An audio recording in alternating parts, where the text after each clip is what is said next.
And now, ladies and gentlemen, Put your thumbs up and say it's Tickety Boo. Tickety Boo. Tickety Boo, Tickety Boo, everything's Tickety Boo.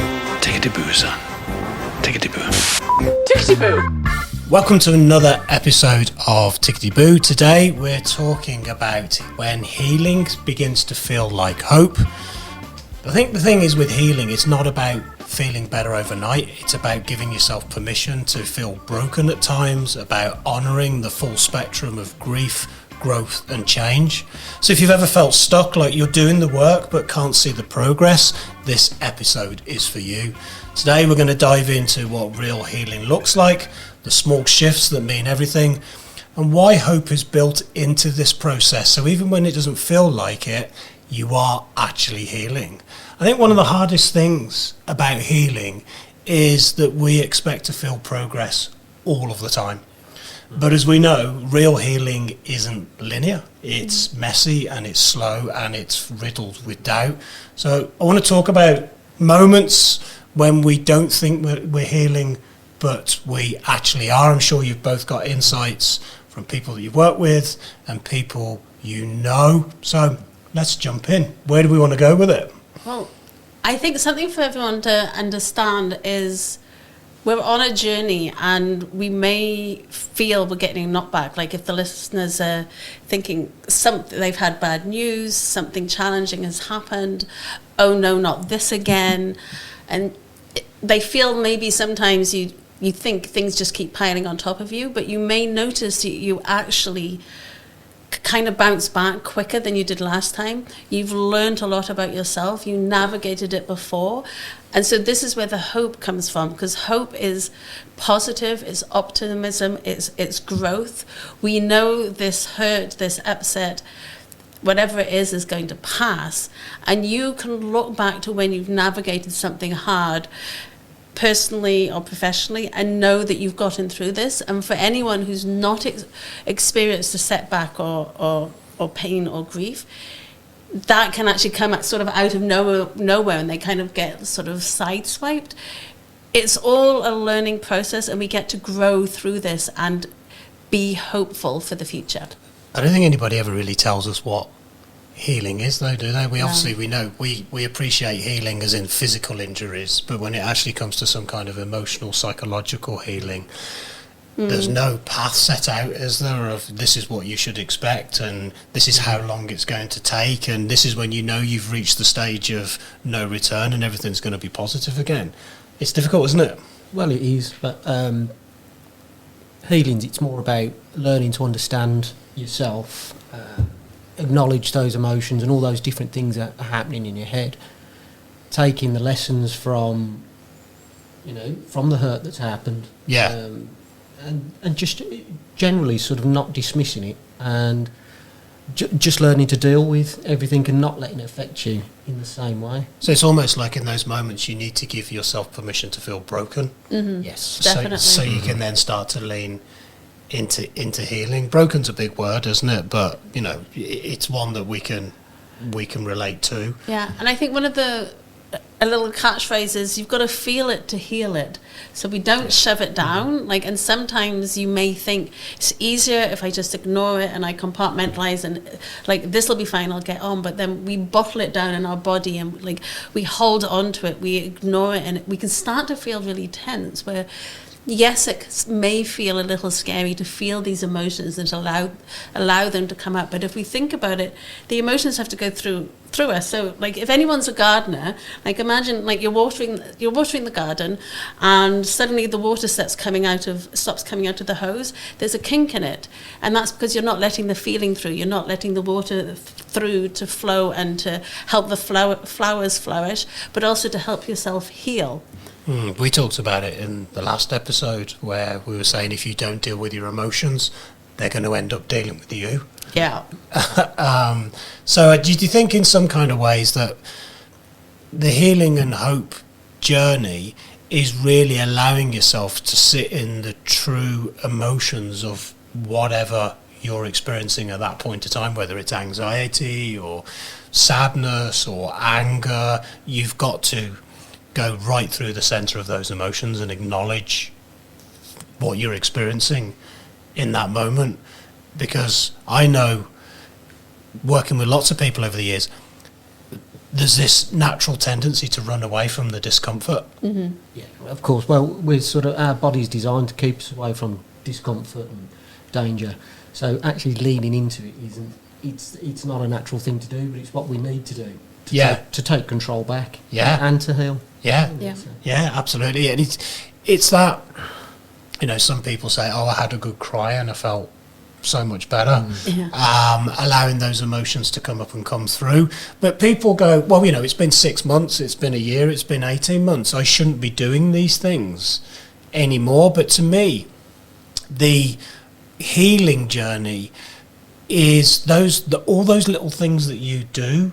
It's not like, in the first 3 months you should only be doing that, and then 6 months later you shouldn't be doing that, and then you move into this phase. I think all of the cycles repeat all the way through.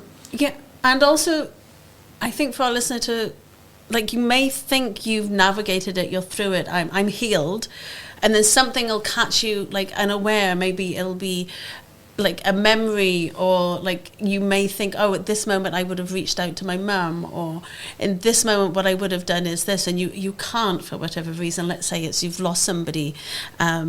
It's that these moments of healing, it's not that there's a full stop, there's not a timeline, it's different for all of us, but as we progress through it, it becomes easier and you get to see it. And I don't mean easy in that they'll it's like going on a tropical island. It's okay, this is what this is.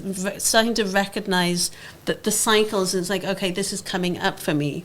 Yeah, I think it's about stop trying to fix yourself. Yeah, and learn to understand yourself. But this healing journey, it can't be linear, because it's not just affected by the narrative that you've got going on in your head.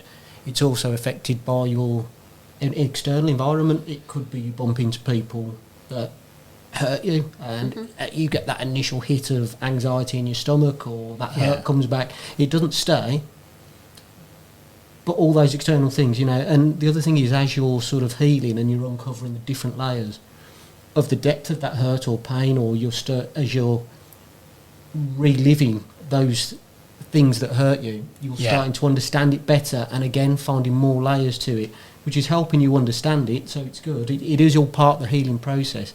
It just doesn't feel like it at the time. So do you think that part of the healing journey is when you start to think differently about what you've been through? It's when you start to understand it. Yes, Yeah. and you start to come to terms with it. Yeah, I mean, there's many reasons why you could be healing, whether, you're grieving the loss of somebody, or the end of a relationship, or something somebody's done to you, or, an injustice that's happened to you. But I know a lot of people fall into that trap of unintentionally pressing the pause button on their healing by the way that they're thinking about the situation. They keep themselves trapped focused on the negative of what's happened to them, and it's almost like they're waiting for the third party or the world to come to them and go, yeah, we get what you've been through, and we're really sorry for it. Now you can kind of continue to heal. And that's what I'm talking about, this shift in thinking about what's happened to you or what you've experienced. I don't want to use the word acceptance, but acknowledging. Yeah. I think that's when you kind of get this peace, don't you? When you sort of on the inside go, I can see what I've been through. I can see it for what it is. I might not like it. I might not agree with it, but I don't know if accept's the right word, but I'll come to terms with. Just stop it having that power over you that it once did. Yeah, and stop distracting yourself from the thing with unhealthy coping mechanisms. Mm-hmm. Yes. That can be a really big one for people. It's those unhealthy coping mechanisms that we've all experienced. Yeah. And it's recognizing actually this needs to change, because it's if we're not processing, that's when we get stuck. And when people feel they're stuck and they're reliving that experience, or they're in that negativity bias, or they just keep rethinking it. It's that fixed mindset versus the living growth. mindfully rather than mindlessly. Yeah. Because that's where we get stuck, isn't it? We get in a bit of a jumble of it all. As like, I'm going to run away from this. I'm going to shut it down. And I think true healing happens when you're not thinking about healing. You're just focused on living and moving forwards in life. And I don't actually think you necessarily recognise that moment of when healing starts to feel like hope. I don't think there's always that eureka moment of go, hallelujah, the healing has happened. To me, good healing, you don't even actually recognise that it's happening. You maybe feel a bit lighter in yourself and a bit more at peace. It's those days where you wake up and you just feel a bit better that day. Yeah. That certainly happens to me. I'll feel hurt about something, or I'll feel down, but then one day you just went, I feel better today. Or you wind up in the same situations and they just don't affect you in the same way that they did before. Yeah, so almost reflecting on what's happened rather than reacting to what's happened to you. Yes, definitely. I think that's the key thing, isn't it? I think the part of the healing journey is you are very reactive to what's happened to you, or what you've experienced. Well, yeah, because it hurts. Whatever it is, it hurts. We're not getting away from that. But I think is when we start to look at what you've been through from, okay, what is the lesson what is the learning from this? And understandably, there's some stuff that people go through that hurts, that they need to heal from, that people make that's unforgivable. Well, yes, doesn't mean you have to approve what may have happened if somebody's hurt you so badly or anything else, but you can start to go, because holding on to forgiveness or holding forgiveness against people, holding on to anger is what I mean. Yeah. That only hurts you. You're holding on to that where it's like, you just have to move on. And it's not to be flippant and say, just move on, forget it. It doesn't matter. It's for your healing journey is that acceptance. Okay, yes, that happened to me, or I've gone through this. That doesn't define me. And you grow through that, and you get to celebrate yourself through your growth, through your strength, through your forgiveness. And I remember working with one teacher when I was in Hawaii, and he said, forgive now or forgive later, basically. And I've really taken that to heart, and I share that with all the clients I work with, particularly. And really, no matter what it is, it's like working through that, and because forgiveness, that's what helps you move on. That's what helps you let go and doesn't keep you stuck in the past, doesn't keep you stuck. Forgiveness is a big word, and I think that's part of the whole healing journey, isn't it? But I think there's probably a stage of that where that's not going to be easy to do, is it? No. But then there's acceptance as well. And I say acceptance, it's not accepting what somebody's done to you, it's accepting the fact that it's happened. And it's no longer defining who you are and what your future is, it's in the past. Yeah, because if you don't accept it, even if it's, someone's done you terribly wrong, it's not going to change, is it? No, that's it. That's the hard bit that some people, it's like you can't control what's happened to you. That's done. But you can now start to control the way that you respond to it and the way that you release it. You've got to focus on what the elements of whatever healing you need to do. And that's quite difficult, because I think people stay in that place of, I want them to experience what I'm experiencing. I need them to know what they've done to me. They need to understand my point of view.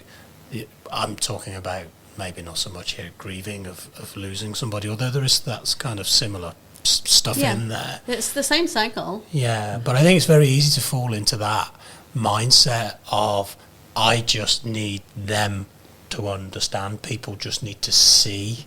But then you get wrapped up in the injustice of the situation. Perfectly put. And you feel the need to be validated by them accepting and acknowledging what they've done wrong, but that's out of your control. Yeah. And part of healing is accepting the fact that is out of your control. And the funny thing is, see if that individual did actually walk up to you and say, I'm really sorry and blah, blah, blah, it might take some of the sting out of it, but the healing still needs to be done. It doesn't immediately wave a wand and take all of that away. You don't need that external in order for you to move forward with the healing. And I think those things that you may be looking for from the other person, acceptance, understanding, acknowledgement, you actually start to do for yourself. like we've heard the terms like healing your inner child, but you get to start to ask yourself, what do I need now? What did I not get? What was missing? So you can start to look after yourself, kind of reparent yourself. You start to take care of your needs, acknowledge how you're feeling, rather than being outward focused and looking to have them and understand. It becomes about you and what do you need in this moment. Yeah, I think that reflection of what has this taught me, what can I take from this? There's that phrase, isn't there? When the student's ready to learn the lesson, the teacher will arrive. There's a lesson, and I think that part of your healing journey is as well is to actually take that step back and look at the situation of what have I learned about myself in this situation. It could be just that I'm actually more resilient than I thought I was. Yeah. Because it's only when you get to that stage that your body and your mind can start to let go of all the stuff that it's hanging on to that holds you back. I think, a lot of people just say that they get up in the morning and they feel lighter.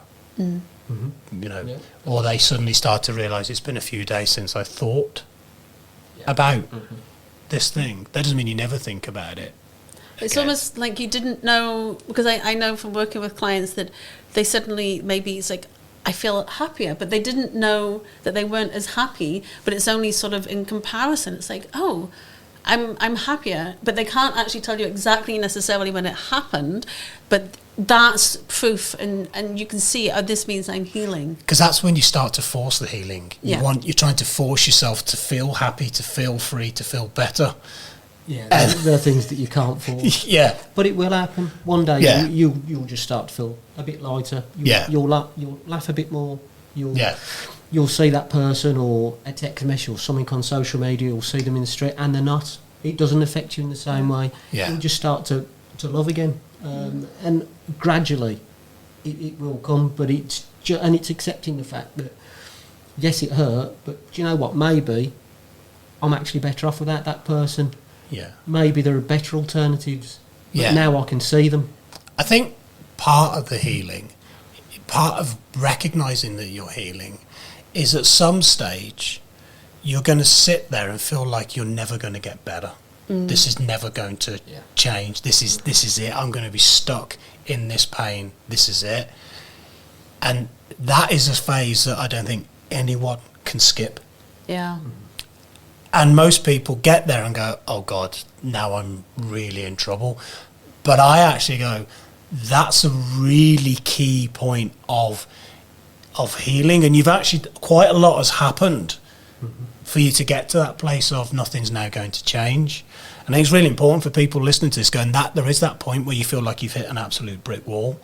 But sometimes it's the replaying of those scenarios where it's a conversation or that helps you. It happens over again until you spot the lesson that's in it.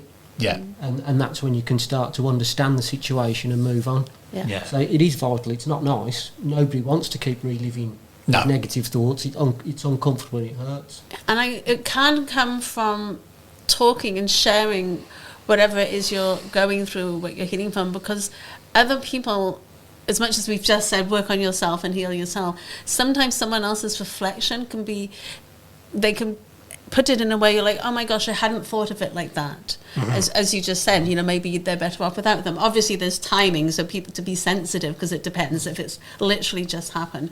But leaning on our friends who are supportive of us, leaning on family who are supportive, who are encouraging, who will give us space, because also those around us can make it harder to heal depending on how supportive they are, or if they say, forget it, lock those feelings away, just move on. So you've got to make space, haven't you, for the anger, and for the sadness, for the anxiety.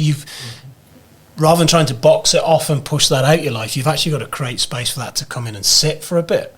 Yes. And you've got to work through those emotions.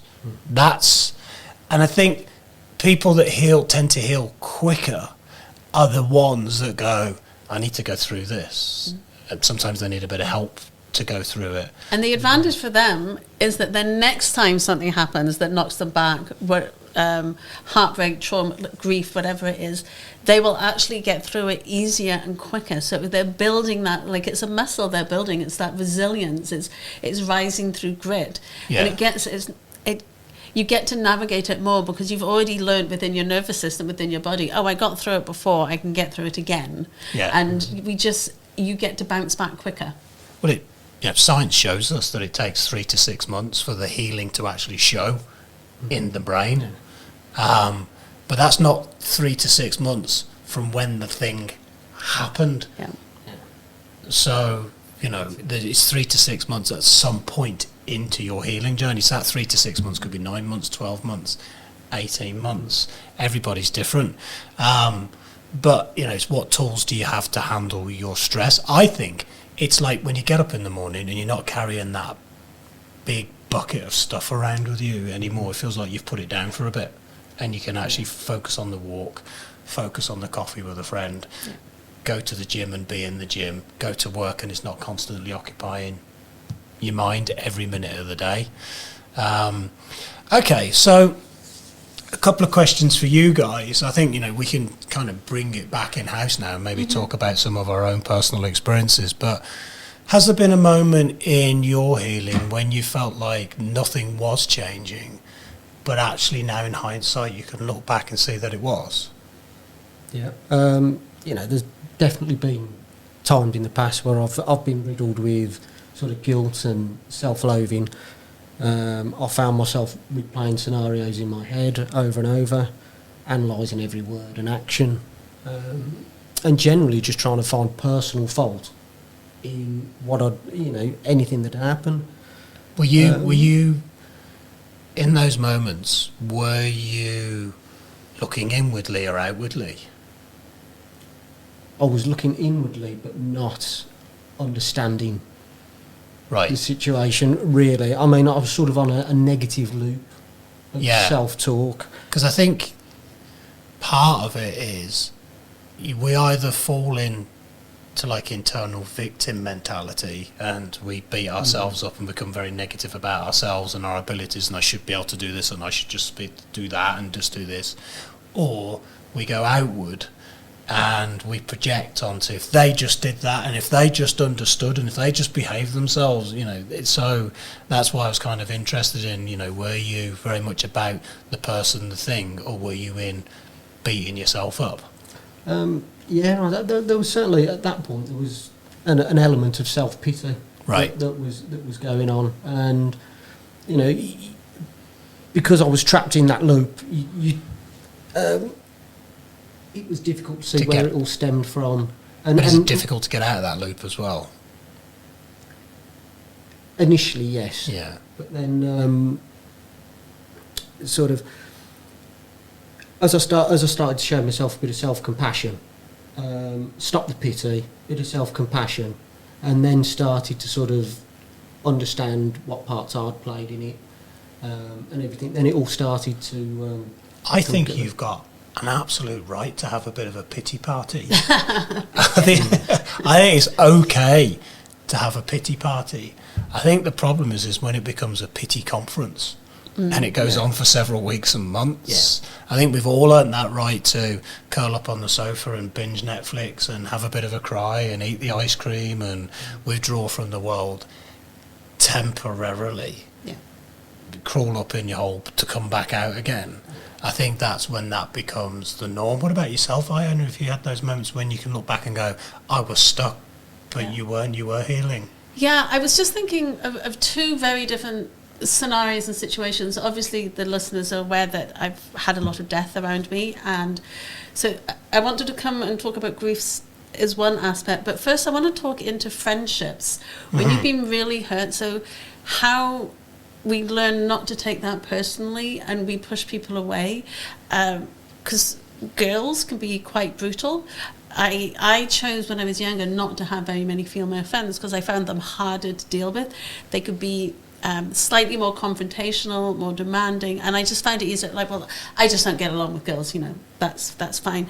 And I had to learn that I do, and I do love having female friends. And it took time, and it took learning to trust and trusting the right people. You can still mess up. You can have friends in adulthood, and they can still take advantage of you. They can still not meet what you think friendship is. And through learning through that, I have learned so much about how I show up as a friend for other people, and then how they show up for me. So the friendships I have now are so amazing and so deep, but it took learning to trust myself and to trust others. So part of your healing made you a better friend, Yeah. because you could look at the negative as what happened to you, and in some kind of ways you can show up better for people around you now as a result. So you've took a positive from a negative Absolutely. and created it into Yeah. creating a better version of yourself. Yeah, and I really wanted to touch on that as well for our listeners. And then also with the grief, for anyone who does follow me online, you'll see that my dad just recently died.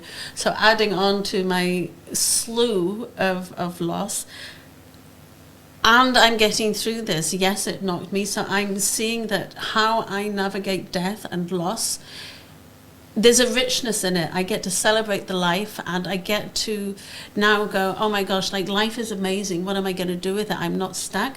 Now, I'm like, this has come through learning through many, many, many losses and griefs, and it's been a process. Like, I'm not saying that that's how I reacted the first time I lost someone, in whether it was through illness or suicide, however it was.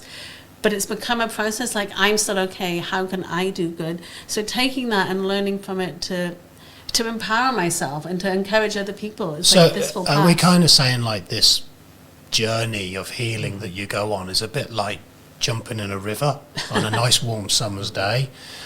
If you just lie on your back with your float and just let the river take you, the journey's going to be a lot better than you trying to turn around and swim into the current, because you're going to get battered about a bit and flung into the rocks. It's kind of like, let the healing journey take you, and if you go with it, it's gonna be a lot easier. Granted, it's not going to be pretty at times, but it's when you get stuck in one of the phases of constantly beating yourself up or pointing the finger and, you know, hoping that karma goes and deals with whoever's done you the injustice.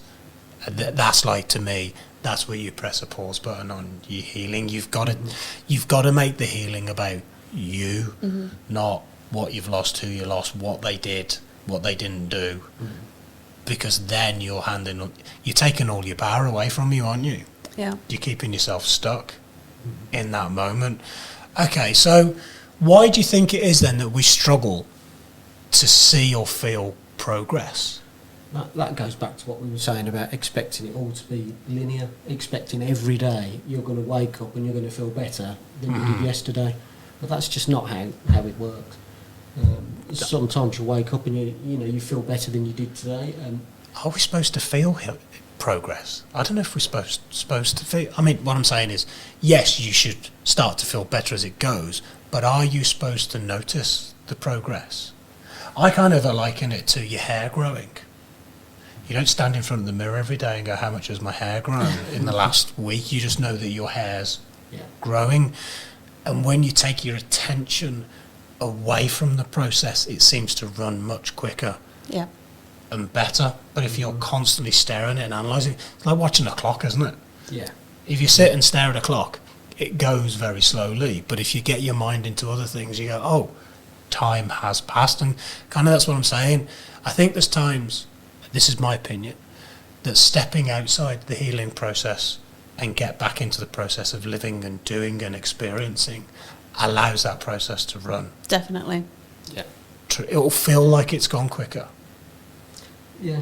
Is that fair? Do you think that's... Yeah, I agree. And I think because it is a process, we are on a journey, and we get to learn through this, but we don't need to fixate on, I need to be healed now, it's about time. And I think proof that we've been doing the work, proof that we are healing, is literally when you realise one day, oh, I feel better. Oh my gosh, that's like, I'm not so triggered, I'm not so hurt. I think it just happens. Yeah, I think for me it was not consistently thinking about it. And it's about being in the now. And when you're spending more time in the now and in the present, without these parts of the past keep coming back to hurt you and disrupt what you're doing. I think part of the healing journey is it's an easy trap to fall into isolation. and actually isolate yourself from the world, and that's where kind of depression starts to creep in. As you isolate, you shut down, you disappear inside your own head, and you feel like you're in it very much on your own. And that's something definitely to be aware of, isn't it? That is where you're completely wrapped up in your anxiety and you self-isolate. And I think connection with people and experiences and places is part of your healing journey. Nobody completely heals locked in a room on their own. You've got to have the right kind of people around you, haven't you? Yeah, definitely. What's like, if somebody's listening to this right now and maybe they don't feel like their healing has turned into hope, what's one little thing that you've done or found that's been really useful for you or people around you that think that would help somebody listening? It would definitely be around mindfulness, and with that's a big package. So it's breathing. Honestly, like, you can do breath work, but making sure you're breathing, because it can be really shallow. Getting outside, being aware, and gratitude has really been the biggest thing for me in whatever I've been overcoming or working through, just as a daily practice. And looking for something, no matter how small, we can find something to be positive about. And I'm not trying to say fake it, but it could be literally, I had a shower today. We've talked about this before. Or it can be because we're building that gratitude muscle, and we can start to appreciate what we have. It's like being in the moment. Yeah. It's being now. So we can be grateful for what we have. And then we start to find more things to be grateful. It does just happen. Yeah. Yeah, just take the small wins. Yeah. I feel better today. Don't be scared to acknowledge what's happening. Don't get bogged down in it. Yeah. Don't let it just totally take over your day. Allow it to come into your head and let it go. Yeah. Acknowledge it, name it, move it on. But don't try and suppress it. Don't try and sort of... So healing doesn't happen in one big moment. It happens in hundreds of little moments. That's right. And it comes and goes. Mm-hmm. Yeah, and look who you were 3 months ago, 6 months ago, a year ago. I think we've all been through personal stuff where you look back now and you probably don't recognise parts of yourself as you've been on that healing journey. You shed layers. You're like a chameleon. You leave bits of you behind, don't you? It's part of that process. And the thing is, you don't have to have all the answers. No. You don't need all of the answers. I think the key thing is you've just got to keep showing up for yourself. That's, I think, really, really key in that moment. There will be times on your healing journey where you revisit old wounds. Definitely. I think, we've talked about this a lot on the podcast before, and where you've had a bad cut, but now there's a scar. You still touch the scar, you can see the scar, you'll revisit old wounds, but you are stronger and you're wiser because of these wounds, and there's hope. But I think one of the biggest things I would say to somebody is, if you feel like you've not reached that hope stage yet, that the moment that you're in at the moment, this phase of your healing that you're in, it will pass. It does, although it may not feel like it's going to pass. These moments of intense pain, of hurt, of sadness, of sorrow, they do pass if you just allow them to. Yeah, definitely. And don't pressurise yourself to happen. Don't keep pressurising yourself and battering yourself to make it happen. Yeah. All that will do is just prolong it. Yeah. Just relax. Just go with And the don't flow. feel guilty. Because depending on what you're healing from, particularly if it's loss of some description, you can have guilt that you're moving on, that you're healing, and am I forgetting that person? And actually, no, they want you to live life to the full. But guilt is part of the journey. So also don't beat yourself up for feeling guilt. Allow the feelings and acknowledge and allow them to pass through. Well, I think a lot of people fall into the trap of healing means never feeling that again. And actually, healing is about being able to sit in the feeling without drowning it. Yeah. That's the bit. Normalise what you're feeling. I've been through this. That's why I'm feeling all of those things. And this phase, this moment in time, this feeling will pass if I allow it to. Yeah. I think that's the key takeaway. Yeah, definitely. Yeah. So if you're on a healing journey right now, you're probably not going to recognize all of those moments when you are healing. You'll have those little glimmers when you get up in the morning and things feel a bit lighter and a bit easier. But if you are struggling, do please reach out, speak to people close to you. Don't bottle it up and don't self-isolate. I think that's a really important one. You don't have to have all the answers. Just keep showing up for yourself, have a bit of compassion for yourself, and things do get easier. So from myself, Iona and Ian and Barney, who's hiding in the background there, thank you very much for watching. If you're on YouTube with us, please click that bell icon so you get notified when new episodes come out. If you're on Apple and Spotify, please subscribe. We would very much appreciate it. Thanks for watching. If you or someone close to you needs to access mental health support, please contact your GP, or if it's out with normal office hours, get in touch with NHS 24 on 111. Alternatively, contact the Samaritans on 116 123. All calls are free of charge from any phone. You can also find more support information on the Tickety Boo website, ticketyboopodcast.co.uk.